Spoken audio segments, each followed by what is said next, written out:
All right, guys, welcome back into another NFL DFS video. My name is Polzin with 9 to 5 Sports. Going to be getting into the Week 14 lineup builder, showing you guys my thoughts for a 20 max entry GPP and then also 150 max GPP, going through the process and kind of just recapping the videos that we touched on already this week. The core plays, the cash plays, the fades, ownership leverage, the value plays, the stacks. We're going to go through all that in this video. So if you guys enjoyed this coverage like you did last week, let's give a like and subscribe. That helps me be able to put out more content for you guys. All right, let's get into it. So the unique part about this week is that we have one standout game, one game that you need to be going out of your way to target. And you guys know which game that is. That's going to be the Minnesota Viking Detroit game. So with that, that's going to be the first game that I really want to go out of my way to target. So the first thing I'm going to do this week, instead of going through and like bumping projections of players, I'm actually just going to go ahead and try to target that one game. So I'm going to go to team stacks. I want like probably 3 or 4 players from that game. Let's start with 3 and see if I like that. So we're going to go 3 players from Minnesota and then 3 players from Detroit. Okay. We're going to put that in there.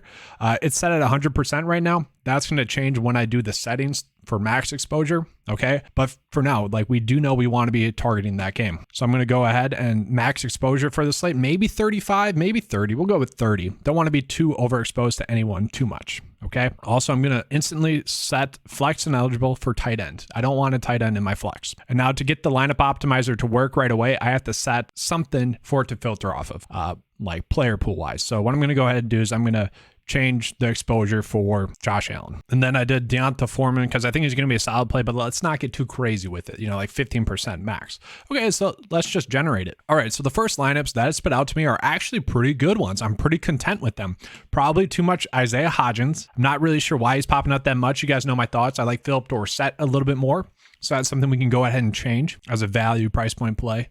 Zay Jones also popping up a little bit too much, and that's going to be easy stuff to go ahead and fix. What I do like is if we look at the teams, we are getting a lot of Minnesota and a lot of Detroit. But let's go ahead and maybe make this a little bit more of a thought process for the lineups, okay? So I'm going to go ahead, go back into settings. I'm going to go in position stacks because always we want to be stacking our quarterbacks with our receivers. Okay. You could potentially do tight end as well. I'm going to go same team. I'm not going to put any specific team because I'm going to do that in a different step. I'm going to do that in the player group stack. But real quickly, once again, we'll just do this. We'll generate now based off of that.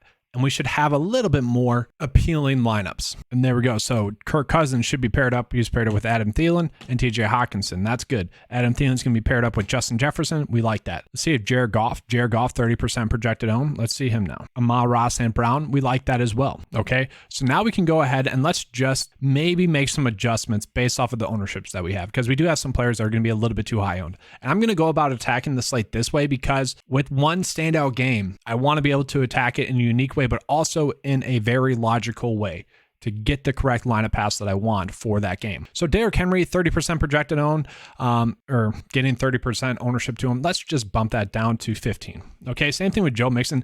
Joe Mixon, I think, is a very logical fade on this slate. I don't want to go full fade on him, so let's just go down to 20 or 10%. Miles Sanders, we'll get him into like one build. 5% there. Jamal Williams, kind of same thing. I don't think we can go too crazy with him. Maybe 10%. Latavius Murray, I think he's a strong play, but once again, don't want to go too crazy with it. Maybe 15% for Latavius Murray. The thoughts with Latavius Murray are that Mike Boone might step into another bigger role, so I don't want that much of him. Isaiah Hodgins, let's drop this down as well. We'll go down to 5. I mean, it's not terrible. He should be a good, decent value play. And then Zay Jones, maybe like 12. Like, he's not a bad play. Trevor Lawrence, let's restrict that. Don't want too much of him. Okay. So now if we generate that again, it's going to be restricting those players and it's going to bring more players into the player pool, which is kind of what you want, especially if you are going to be entering more lineups in there. And we can see that much more spread out. Okay. TJ Hawkinson, obviously being paired up with Kirk Cousins or Jared Goff. We like that. That's a game that we want to be stacking. So that is an approach that I like. Yeah, that's looking pretty good so far. Let's go ahead and tweak it a little bit more. And we're almost good. So now what I'm going to go ahead and do is I'm going to enter in some player groups. Okay. So one kind of combination of players that I really want is I kind of want one of Zeke or one of Tony Pollard in every build. Maybe not every build, but in a lot of builds, because the chances that one of those two going off against Houston is huge.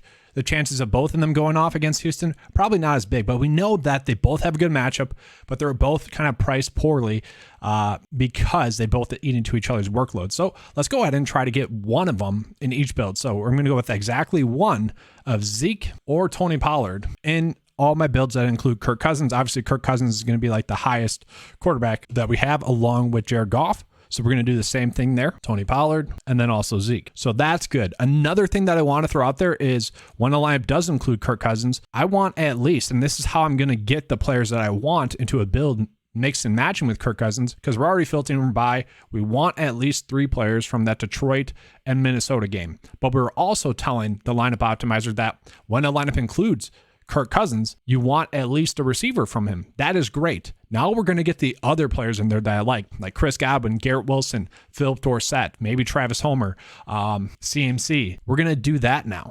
And the thing with Travis Homer, guys, is we don't have news just yet that Kenneth Walker is active or inactive. And we might not get that before lineup lock, and that'd be the worry. Travis Homer would be a great play if Kenneth Walker is out. And that's kind of the worry with doing something like this. And so just running that once with the Kirk Cousins filter in there, and I'm also going to do the same thing for Jared Goff, okay? So lineups that include Kirk Cousins, we can see it's starting to do what we want it to do. It has some of Zeke, it has some of Christian Kirk, Garrett Wilson. That is nice to see.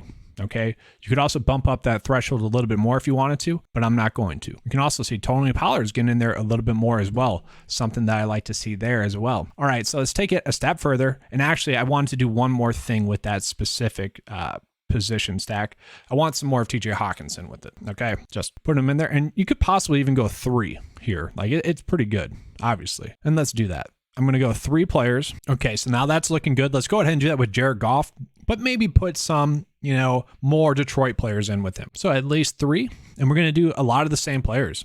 Wilson. I think we can still go Hawkinson, but let's go St. Brown. We're going to toss him in there. We're also going to put Chark in there, Godwin, Homer, Dorsett. And obviously, if you guys like Chris Moore a little bit more, you could go with him. I'm not gonna be mad at you if you do that. Okay.